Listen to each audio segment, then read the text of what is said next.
قل إن صلاتي ونسكي ومحياي ومماتي لله رب العالمين. قل پھر دوسرا قل آ گیا. ان صلاتی و نسکی و محیای و مماتی للہ رب العالمین. کہو میری نماز میری قربانی اور جیسے میری نماز اور میری قربانی اللہ کے لیے ہے، میری زندگی اور میری موت اللہ کے لیے ہے، رب العالمین جو تمام جہانوں کا پروردگار ہے. یہ کہنے کہ ہم قابل ہوں، زندگی وقف کریں، طے کر لیں کہ جینا ہے اللہ کے لیے، مرنا ہے اللہ کے لیے. ٹھیک ہے، زندگی کی ضروریات ہیں، ضروریات کی حد تک آدمی اپنا وقت اپنی صلاحیت کچھ اس میں بھی لگائے، لیکن یہ نہ معلوم ہو کہ اصل شے یہ ہے اور دین کو صرف ضمیمہ بنا رکھا ہے، بلکہ معلوم ہو کہ اصل شے یہ ہے جینا مرنا اٹھنا بیٹھنا چلنا پھرنا سونا جاگنا اللہ کے لیے ہے. البتہ یہ کہ ضرورت کے تحت جو بھی انسانی لازمی ضروریات ہیں ان کے لیے کچھ نہ کچھ وقت جو ہے انسان مجبوراً کہیں اور لگا رہا ہے. قل ان صلاتي ونسكي ومحياي ومماتي لله رب العالمين. Speaking of Ibrahim, why don't you say it too? No doubt about it, my prayer, my sacrifice, nusuk, the animals that I sacrifice, ومحياي, and my life. Mahya as opposed to hayat. This is masdar mimi.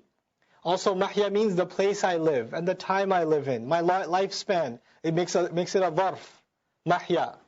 الظرف منه mahya, like maf'al, right? ومماتي, and doesn't just mean the masdar, my death, my eventual death, but also means the time of my death and the place of my death. Lillahi Rabbil Alameen, belong to Allah, the master of all nations and all peoples. This beautiful ayah, Allah Azza wa Jalla, there's a few things here. There's a progression going on. Prayer. Ibrahim a.s. was a person of prayer. Then Allah asked him for something that's much more sacrifice than prayer. What did He ask him for? He asked him for his son. He asked him for his son's life. Nusuk.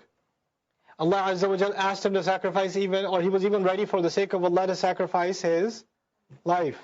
Jump into a fire. But Allah decides when he's going to die. So his time and place of death is not determined by a burning flame, it's determined by Allah. وَمَمَاتِ.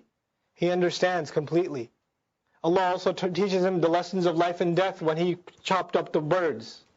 Right? Mahyaya and mamati. Now let's talk about it for ourselves, because this is one of those ayat that every Muslim should just ingrain on their chest. They should know in their heart. This is one ayah that we should live by. You know, I like to describe this ayah, the Sunday school version of description of this ayah is macro and micro intentions.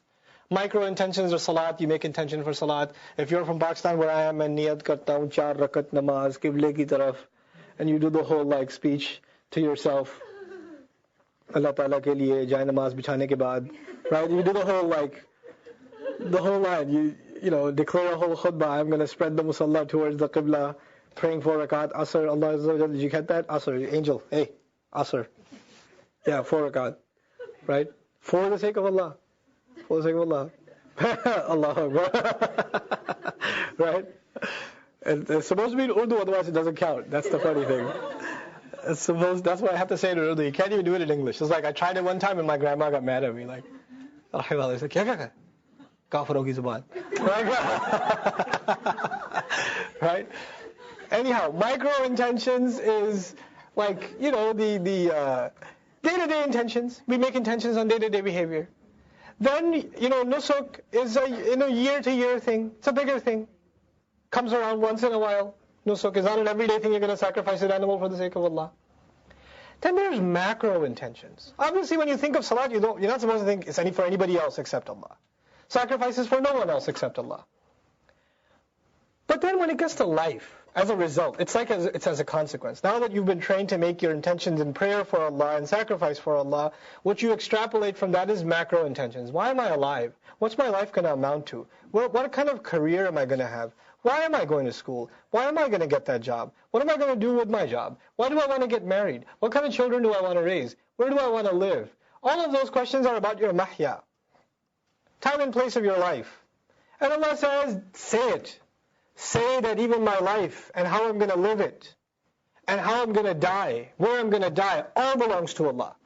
I'm giving my life, my career, my goals, my aspirations, my dreams up for Allah. I'm doing that. Just like I give up my time in salat, nobody else. My only priority is Allah and salat. I don't look around. I'm not thinking about anything else, I'm not talking about anything else. I belong to Allah for those few minutes, completely. Even though I belong to Allah all the time, but especially in salat, I'm not going to eat, I'm not going to entertain myself, I'm not going to talk to anybody, I'm going to leave my whole world behind, just going to make salat. I completely belong to Allah. And from that I'm learning, the lesson I'm learning is, subhanAllah, and from sacrifice, eventually, I'm even willing to sacrifice the thing nearest and dearest to me, my son. Ibrahim alayhi salam, that legacy. Nusuk is supposed to remind you, what are you willing to sacrifice for Allah? Allah hasn't asked you for your children. But even if He asked Ibrahim alayhi salam for his child, he was willing to do that. And what to speak of his own child, his own life, belongs to Allah. Yeah, I'll jump in the fire. Actually, I happen to think the sacrifice of the child is harder than jumping in the flame.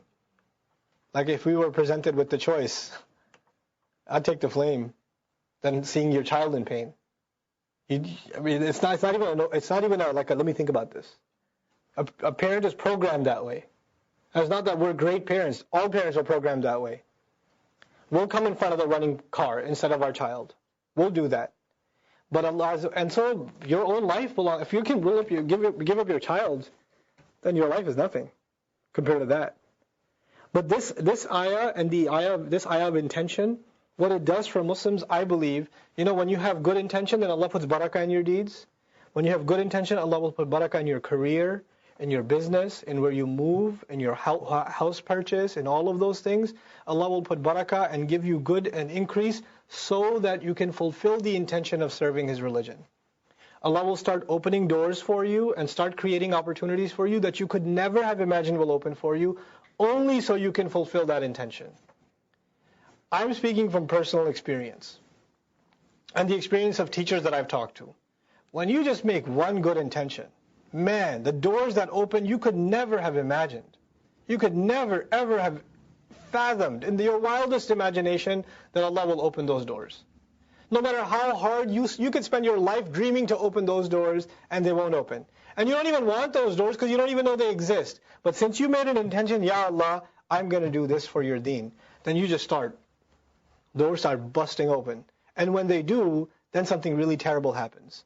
When doors of ni'mah open, then you start thinking, or your intentions can get corrupted, because you can start living for those blessings, and you could forget why those doors were open in the first place.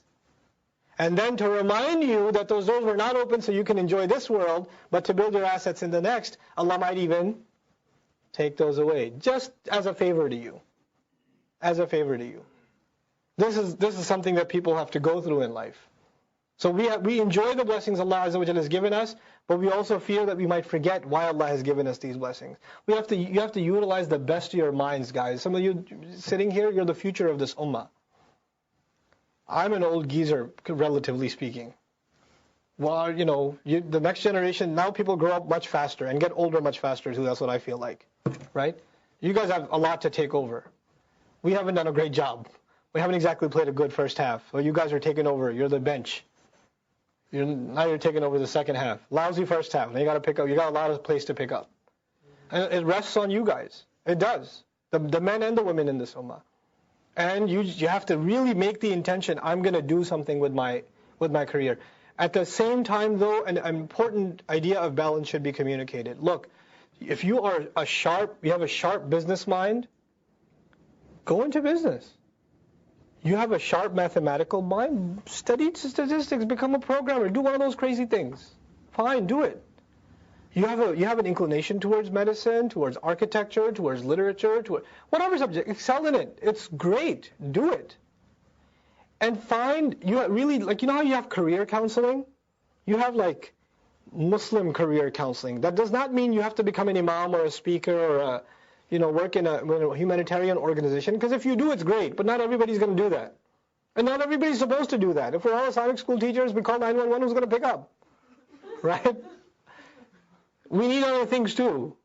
But at the same time, within whatever capability Allah has given you, there are always talents and gifts that you have, that you can serve for Allah. I think of Sahaba. Some Sahaba were farmers. They didn't send emails out saying, farming is so worldly. I don't want to do it. I want to serve Islam. I just want to study religion and do nothing else with my life. They farmed. And the Prophet's walking by and he's giving them farming advice. That means they were farming. Which means they continued their career. They didn't like drop everything and, what do? I do Islam.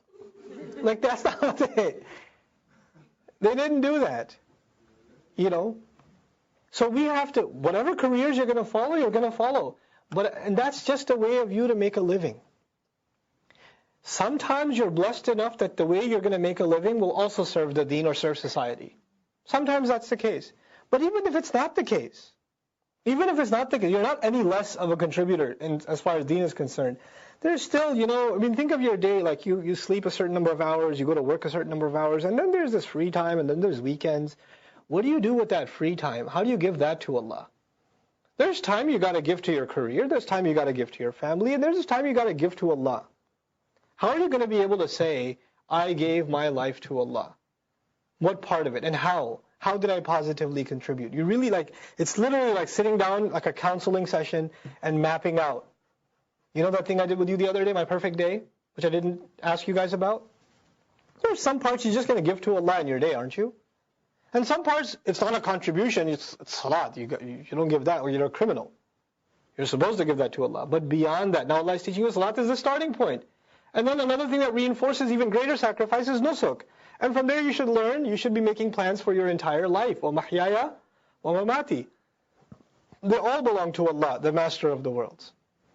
And just like we think, sometimes oversimplistically we think the Prophet ﷺ, he sacrificed everything for the deen. And he did. But you know who financed his campaign originally? Khadija radiallahu ta'ala anha. Finances were involved. Support was involved. So if either you're going to take one path or the other, but they're both important to get the work done, aren't they? There are people that are studying full-time in Qura. They're with the Prophet ﷺ learning full-time. But they're also being financed. Abu Bakr as-Siddiq is spending. A multimillionaire is spending. Someone who has the financial means is spending. Making a lot of money, becoming wealthy is not evil. Not spending it for the sake of Allah, now that's evil. And stopping there, just saying making a lot of money is not wrong. Allah says, هُوَ الَّذِي خَلَقَ لَكُم مَا فِي الْأَرْضِ جَمِيعًا. That's wrong. You can't just say that. You have to say that and say now that you've made a lot of it, do what? Spend a lot. The more Allah gives you, spend more. You sound like when you make $1 million, you're going to eat golden apples. You're still going to eat an apple. It's still going to be from Walmart. It's okay. You could still live in an apartment. You just have more to give to the deen. You have more ways to creatively serve Allah's deen. Man ja'a bil hasanati. I want to give Allah lots of hasanat. I want to show something for myself. This is the intention, the ayah of just really powerful ayah of intentions. What is my life going to amount to be?